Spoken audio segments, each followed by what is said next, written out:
Well, this is it. The first big adventure for the Bad Mule. It's been all summer getting to this point because of various delays and issues, but today me and Jackson are setting off. And when I say adventure, well, this is a solo trek with an untried prototype roof rack, never before used rooftop tent, and destination unknown. I am, however, pretty confident that my well-built custom load platform won't let me down.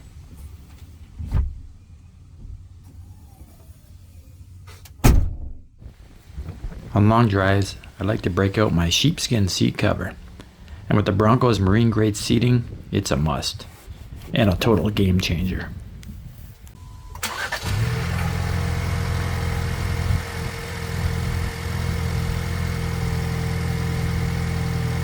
Well, that's it, all loaded up. It's mid-morning on a Thursday, the weather's absolutely perfect, and we're in no hurry to get anywhere. With that said, we're going to take the back roads and avoid the 401 nightmare and the almost as bad Highway 400 north, for the most part.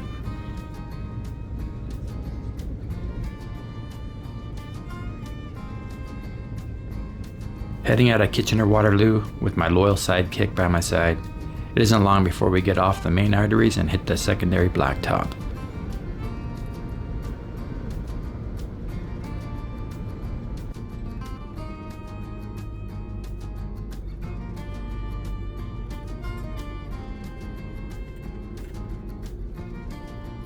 In rural Ontario, it isn't uncommon to see things like a Canadian flag proudly being displayed on a fence post, or come across the occasional horse and buggy,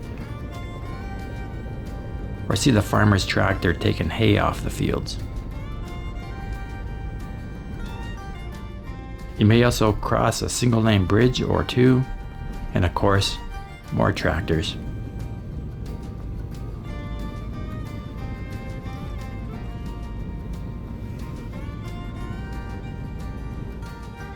We're traveling through beautiful Wellington and into the north side of Dufferin County. The proximity to Lake Huron and the flat, plateaued landscape lend itself to wind power generation, and you'll see many installations here and closer to the shore.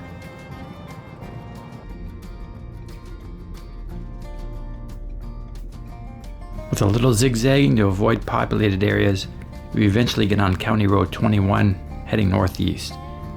With little traffic and some tasty sweepers, this hands down beats the 18-lane cluster that is the 401 through the Greater Toronto area.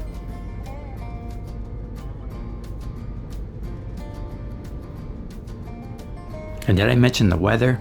Just look at that wide open sky. Mid-20s and a break in humidity, the forecast was calling for more of the same right through the weekend.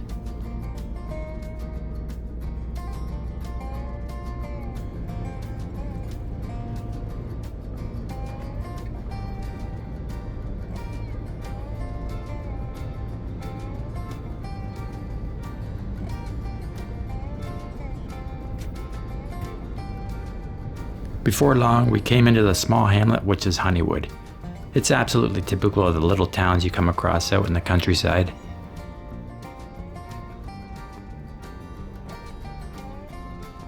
More often than not, you'll see a sandlot, a hockey arena, maybe a fire hall, and maybe a feed store.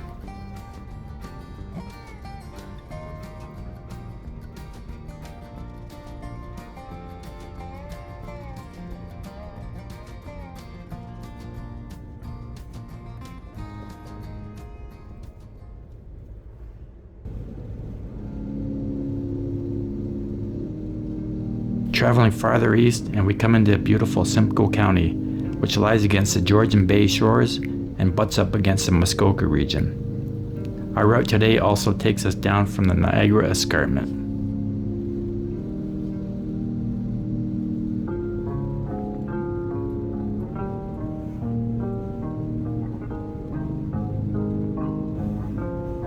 With the occasional peek through the brush down to the valley floor and over some rolling hills, the view ahead finally opens up and you're treated to some beautiful vistas and pastures.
We jump on one of the more common back routes into the Muskoka district and decide to pull off and have a quick stretch. I decided not to park next to the Jeep. He looked like he wanted to be left alone.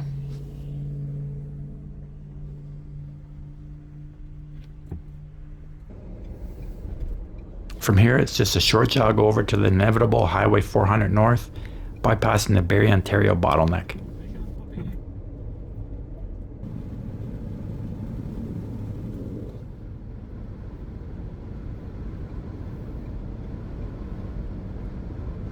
With the long weekend approaching, I was kind of expecting a little more traffic, but this is good. Besides the traffic, the other Highway 400 bugaboo is the roadworks, and it wasn't long before we were funneled down to a single lane. But even this was relatively tame, and we kept moving along.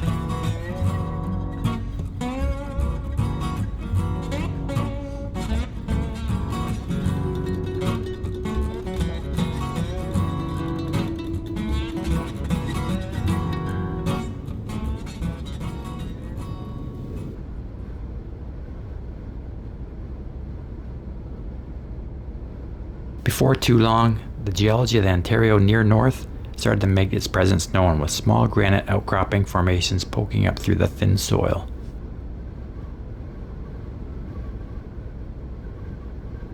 And the other prominent feature of the region, beautiful scenic lakes everywhere you look.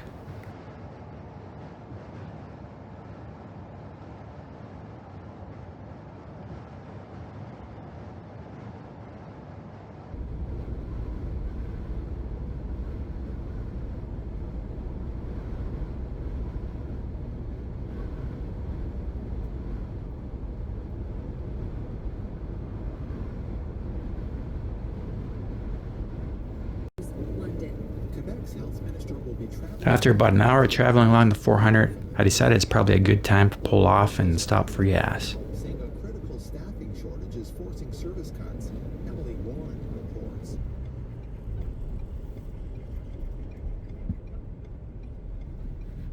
I probably had the range to make it to my first overnight stop and then onward towards Sudbury, but without a guaranteed wild camping spot to settle down in, running out of gas was an additional worry I didn't want to have to deal with.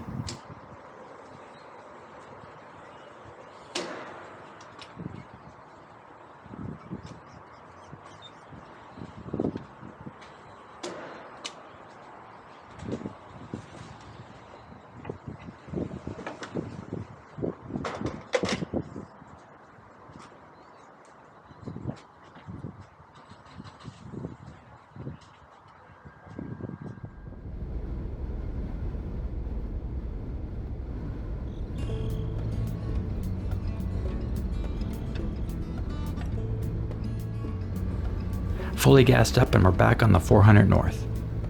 For the decades I've been coming up this way, the one constant has been highway improvements. At one time the entire trip north was done on the old 2-lane Highway 69. Now we have intermittent 2-lane to 4-lane divided highways all the way to Sudbury. If you have a close look at the rock cut to either side, you can see a good example of the drill holes bored all the way through, used to fill with explosives and blast the rock away. It's no wonder it takes years and years of construction to make way for the highways.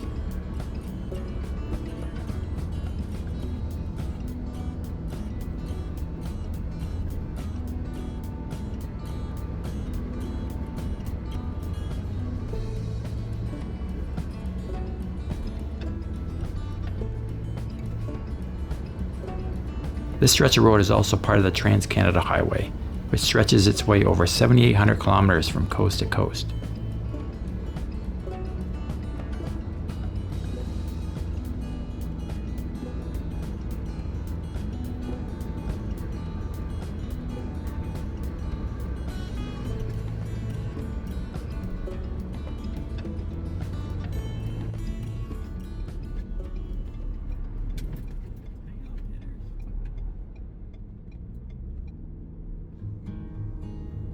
I made use of the Overlander app to find somewhere to spend the night, but I was a little worried that being in the public domain and with the long weekend coming up, I'd be out of luck finding a spot. Fortunately, this area is right next to the beautiful Grundy Lake Provincial Park, so I did have a contingency plan if things didn't work out.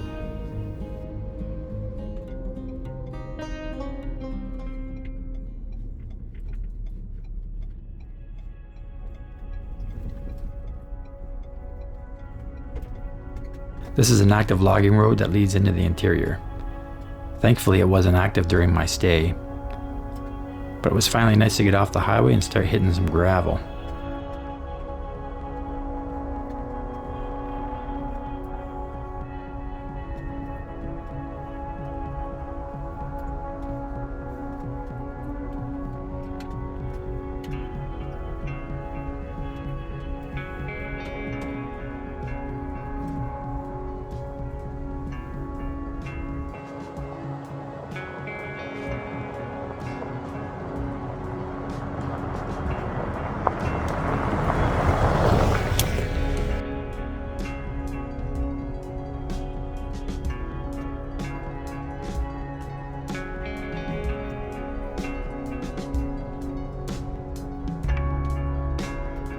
It's a short distance in and I literally drove right past it.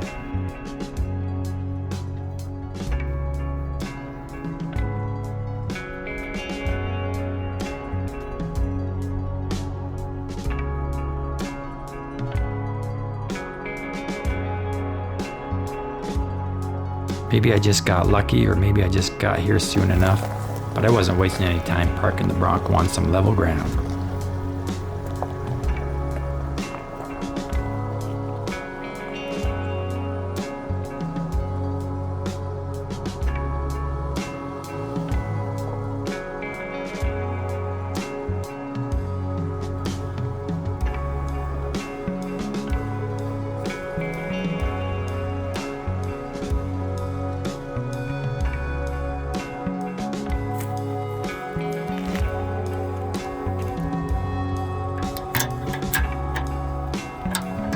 First order of business is to get Jackson set up. It's been a long drive for him, and I think he's going to like it here.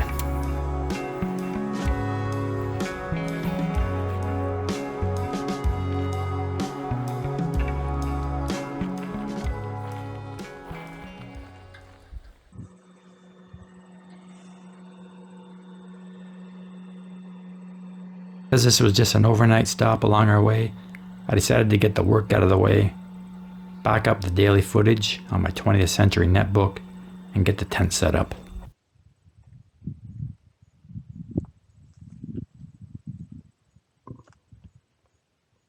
And there she is, my home for the night. And my backyard.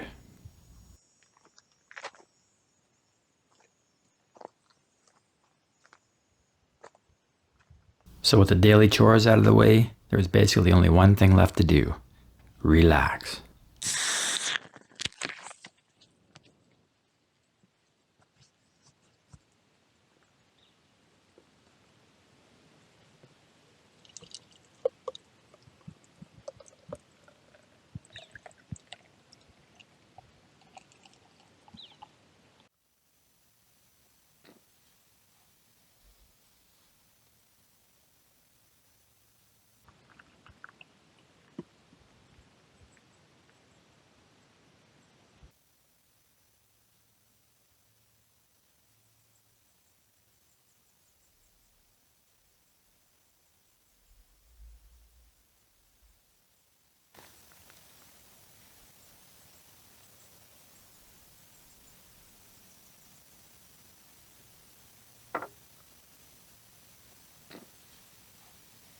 Absolutely peaceful, absolutely quiet.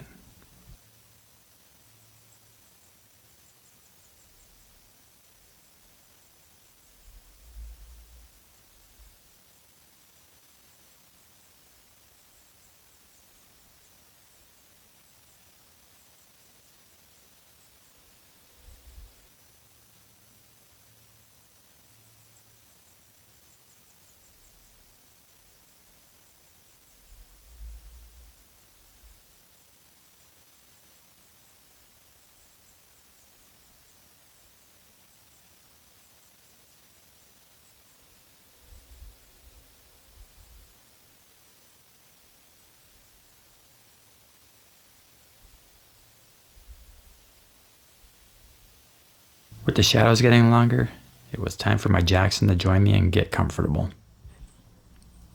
He's always the most content when he's by my side.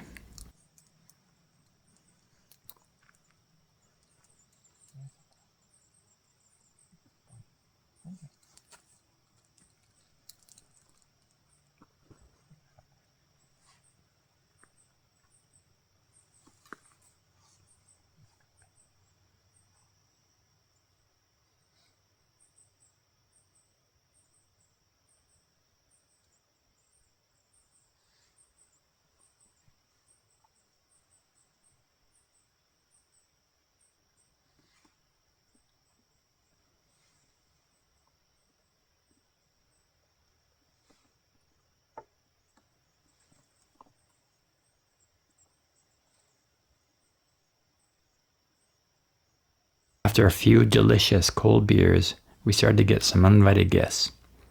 My trusty thermal cell kept them at a distance, however, but at this point we were both feeling tired and decided to turn in.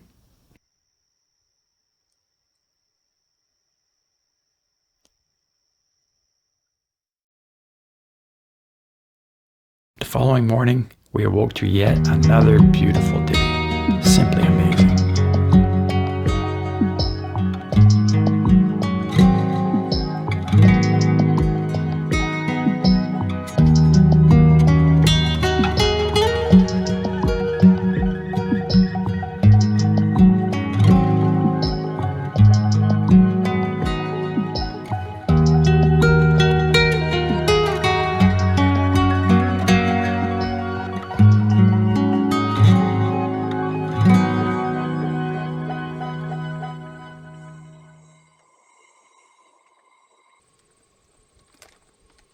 To order business, of course, is the morning coffee. I didn't do an elaborate dinner last night, nor did I do a breakfast this morning. Instead, just grabbing a Cliff Bar and a banana and getting on with it.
Back out on the side road and onto the Trans-Canada again. Traffic looks noticeably heavier today, now that we're getting closer to the weekend.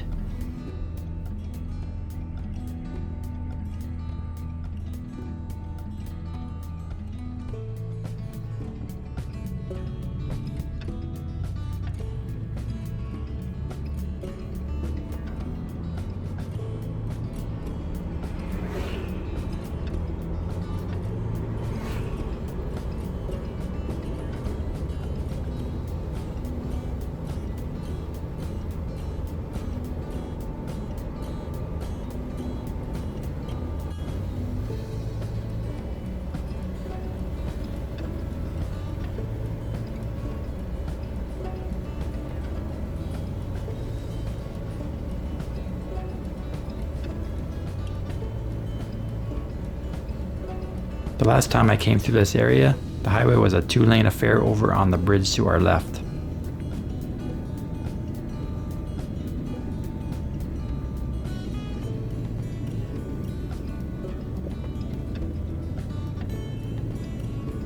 I'm all for progress, but I fear the iconic and historic French River trading post, pictured here, will lose a lot of visitors, being now that they are an off-ramp away from the passers-by.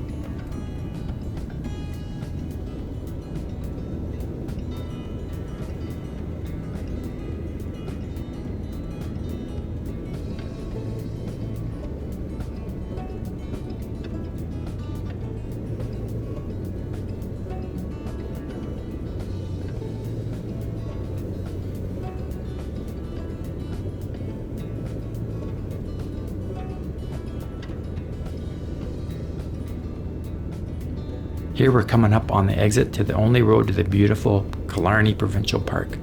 Such an iconic representation of what the true Ontario North is like.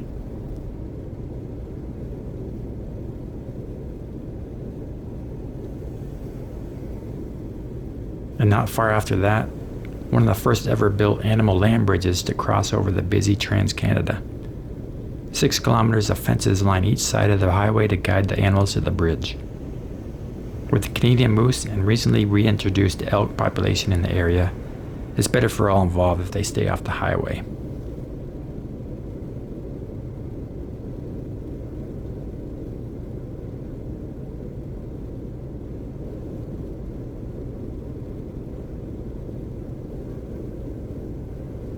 Now entering the greater Sudbury area, the prominent rock features make for a welcoming and unmistakable view to the area.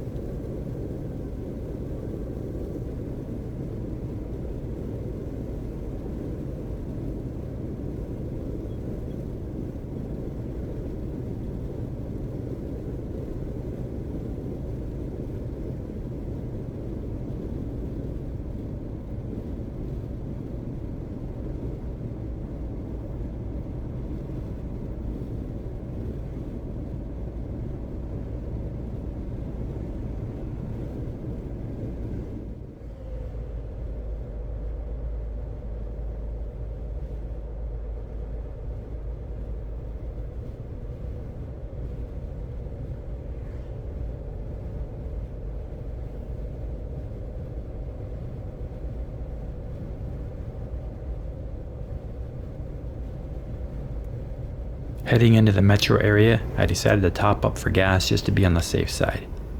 Heading further north from here, had absolutely no clue what was in store for us.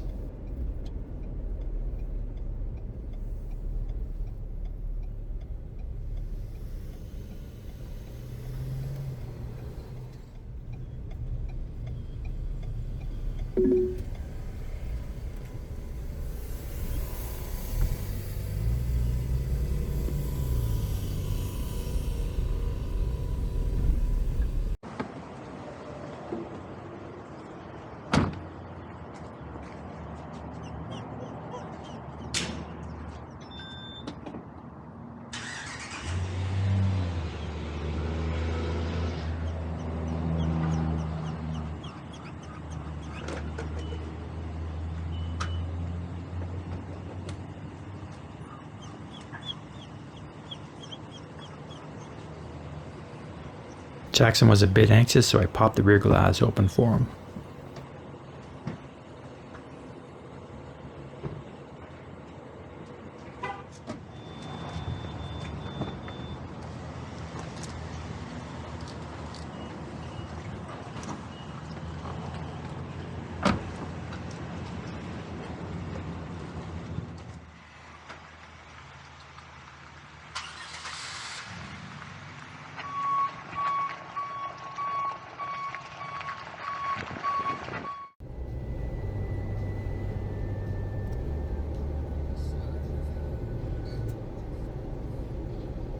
Instead of backtracking to the highway, I decided to take a cruise downtown, heading north.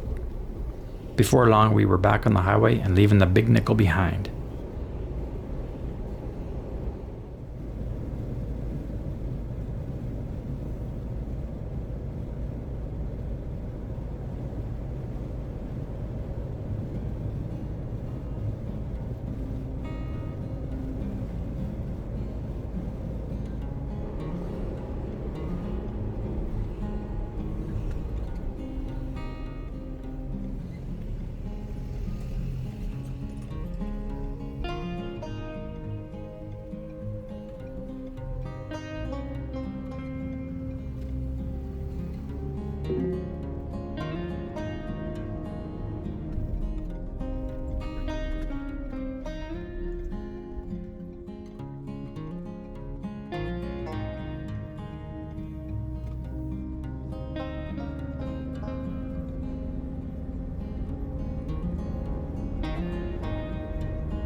Google Maps was giving us a lot of stop and go and zigzagging at this point.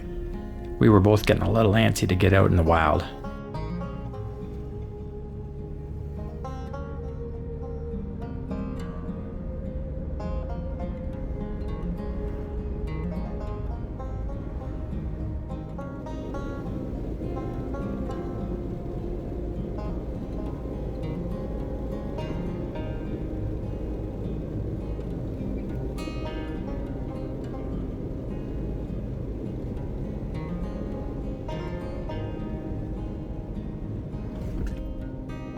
My good friend Dino travels this way in the winter to sled.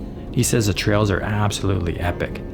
I mean, you can even see the permanent trail infrastructure next to the roads up here. Snowmobiles in the winter, ATVs in the summer.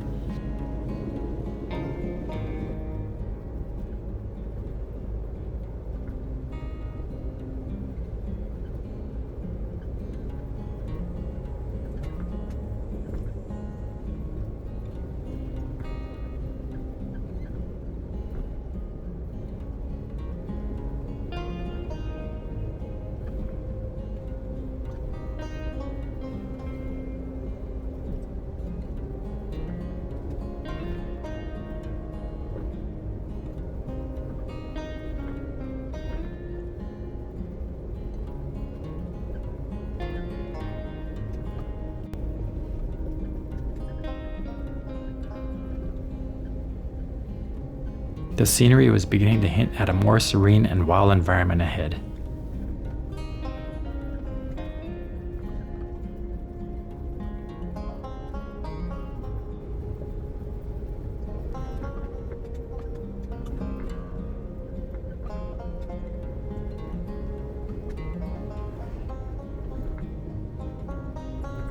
As the primary highways give way to the secondary blacktop, and eventually to the gravel logging roads, we knew we were getting close to where we wanted to be.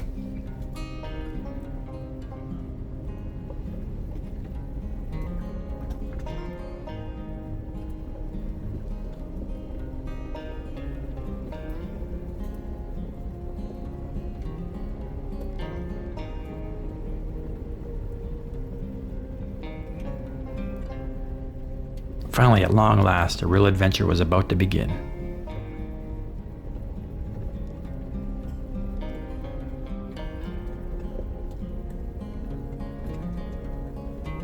At this point, I was just eyeing the Gaia GPS map for side roads, looking for those hidden gem camp spots that dot the area.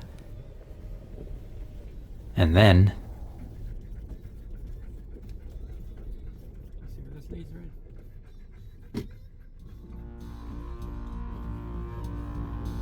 I decided, well, let's just see where this takes us. And in we went.